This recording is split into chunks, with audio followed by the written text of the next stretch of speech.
Tapi untuk memberikan analisa dari pertandingan kemarin, saya bingung juga teman-teman harus mulai dari mana.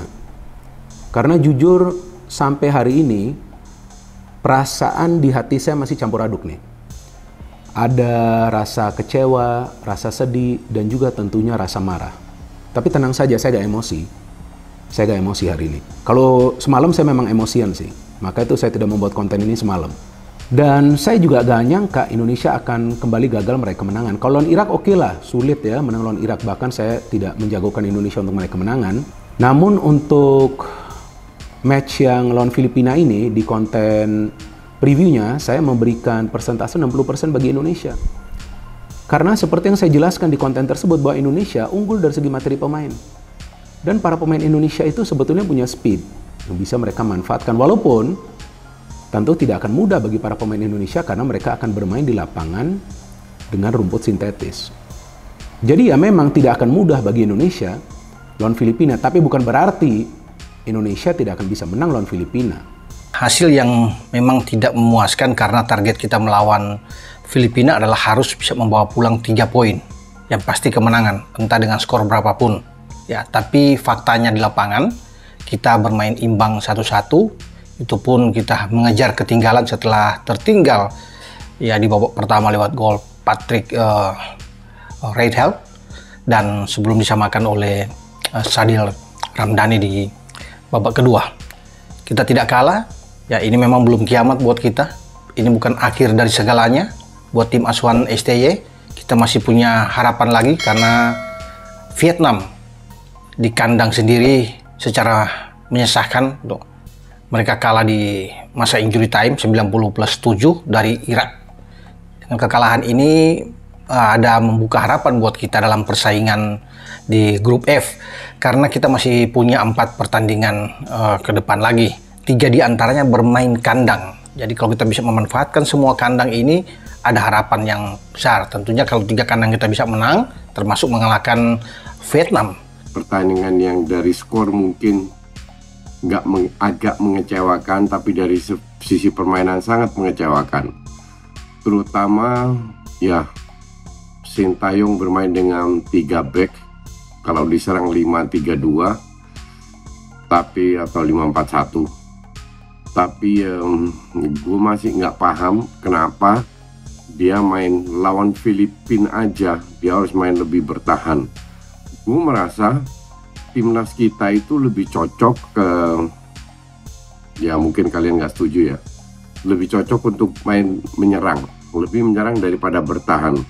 Gue merasa karakter pemain Indonesia itu lebih untuk menyerang daripada bertahan.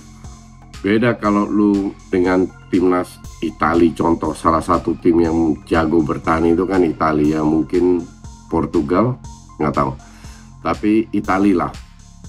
Sementara ya kita itu nggak bisa bertahan.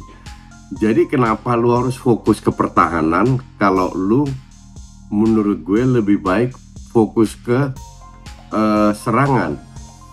Dia udah 2 kali lawan Irak, Filipina away bermain dengan 3-5-2 atau 5-3-2 dan nggak berjalan. Lawan Irak oke lah, walaupun gue nggak setuju ya, tapi bermain di kandang Irak yang dari banyak sisi, mungkin hampir semua sisi lebih bagus daripada kita. Ya harusnya sih kalau gue bilang tidak bermain bertahan, justru menjadi pelajaran bahwa kita kalau main bertahan itu ujungnya jebol juga. That's what I say. Mending lu menyerang, lu mungkin kebobolan 2, cetak 3 gol, you still win the game, oke? Okay? Kali ini kita akan membahas, kita akan melakukan evaluasi terhadap hasil negatif tim nasional Indonesia melawan Filipina. Walaupun skornya kita 1-1 saudara. Tetapi ya itu kalau bagi saya itu gagal saudara-saudara. Melawan Filipina imbang itu gagal.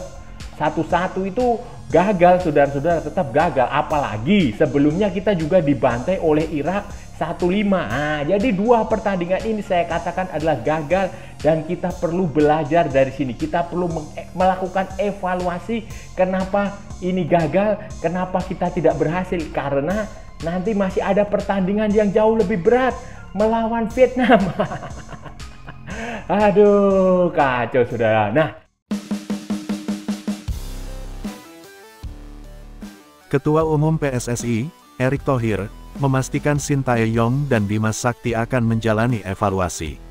Seperti diketahui, Sintayong baru saja memimpin timnas Indonesia di putaran kedua kualifikasi Piala Dunia 2026 zona Asia. Pada laga pertama skuad Garuda kalah dengan skor telak 5-1 atas Irak. Di laga kedua Asnawi Mangkualam DKK bermain imbang 1-1 saat berhadapan dengan Filipina. Hal ini jadi awal yang kurang menguntungkan karena mereka menargetkan bisa lolos ke putaran ketiga. Namun, mereka masih akan bertarung tahun depan dan peluang tersebut masih ada.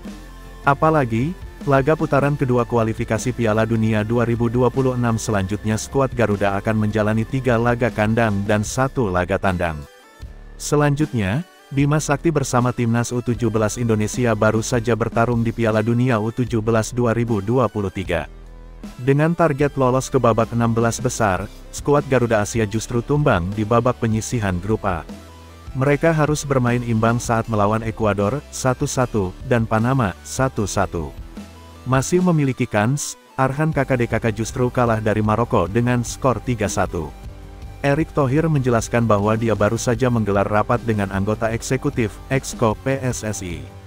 Selain anggota Exco, terlihat Wakil Ketua Umum PSSI, Zainuddin Amali dan Sekjen PSSI Yunus Nusi juga hadir. Tujuannya untuk membahas persiapan timnas untuk tahun depan. Terdekat, timnas Indonesia akan bertanding di Piala Asia 2023 pada Januari mendatang. Siang ini saya rapat bersama teman-teman Komite Eksekutif, Exco PSSI. Kami membahas persiapan timnas untuk beberapa kejuaraan Asia tahun depan, tulis Erick Thohir di laman Instagram pribadinya, Rabu, 22/11. Sosok yang menjabat sebagai Menteri BUMN ini menegaskan bahwa Sintayong dan Bima Sakti akan menjalani evaluasi. Anggota Exco PSSI akan memanggil kedua pelatih tersebut untuk mengevaluasi hasil pertandingan timnas di beberapa laga sebelumnya. Pemanggilan akan dilaksanakan segera dalam waktu dekat ini. Exco dalam waktu dekat ini juga akan memanggil semua pelatih untuk mengevaluasi laga timnas di beberapa pertandingan terakhir, pungkasnya. Timnas Indonesia menyisakan banyak pekerjaan rumah karena benar-benar beruntung tak hancur saat bermain imbang 1-1 melawan Filipina di laga kedua kualifikasi Piala Dunia 2026. Timnas Indonesia memulai pertandingan dengan buruk di Stadion Rizal Memorial, Manila, Selasa, 21/11 malam WIB. Jordi Amat dan kawan-kawan tampak kebingungan dan begitu mudah kehilangan bola. Penyakit salah oper yang terus terjadi saat kalah telak 1-5 dari Irak masih berulang. Kesalahan yang kerap terjadi ini memudahkan Filipina melancarkan tekanan. The Ascals begitu leluasa melancarkan tekanan lewat serangan balik memanfaatkan kesalahan yang terus berulang dilakukan pemain-pemain timnas Indonesia. Beruntung, Hernando Arisutaryadi tampil bagus di bawah Mistar. Setidaknya 3 peluang emas Filipina bisa digagalkan oleh Hernando.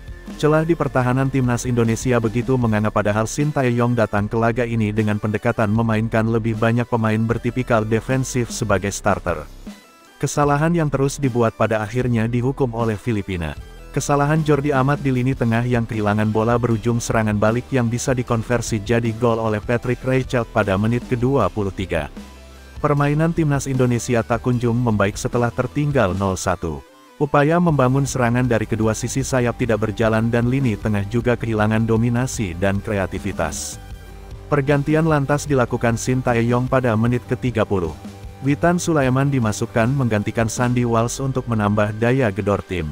Hal ini dilakukan untuk menambah jumlah pemain yang berada di area serangan lawan.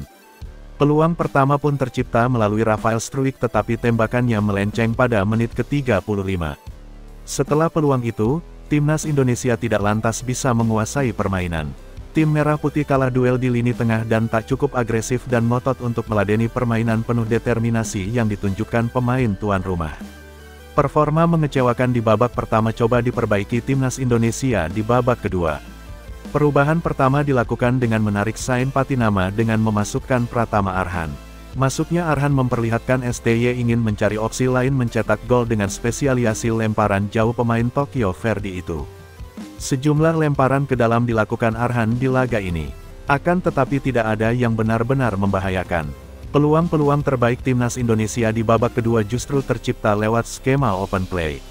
Pembedanya karena Arhan dan kawan-kawan tidak lagi tampil loyo. Timnas Indonesia mau berjibaku di lapangan. Agresivitas pemain Filipina perlahan juga bisa direduksi pemain-pemain timnas Indonesia. Permainan yang lebih baik di babak kedua berujung gol penyama kedudukan. Aksi individu Ricky Kambuaya diakhiri umpan yang dengan tenang dikonversi jadi gol oleh Sadil Ramdhani pada menit ke-70. Sejumlah peluang lain juga didapat termasuk dari Pratama Arhan. Di sisi lain, Filipina sempat nyaris unggul kembali pada menit terakhir babak kedua andai tembakan Santiago Rublico tak menerpa mistar. Secara keseluruhan, penampilan timnas Indonesia sepanjang 90 menit memang tidak selayaknya diganjar 3 poin. Bahkan andai Hernando tidak tampil apik di bawah mistar, timnas Indonesia sejatinya bisa saja pulang dengan kekalahan.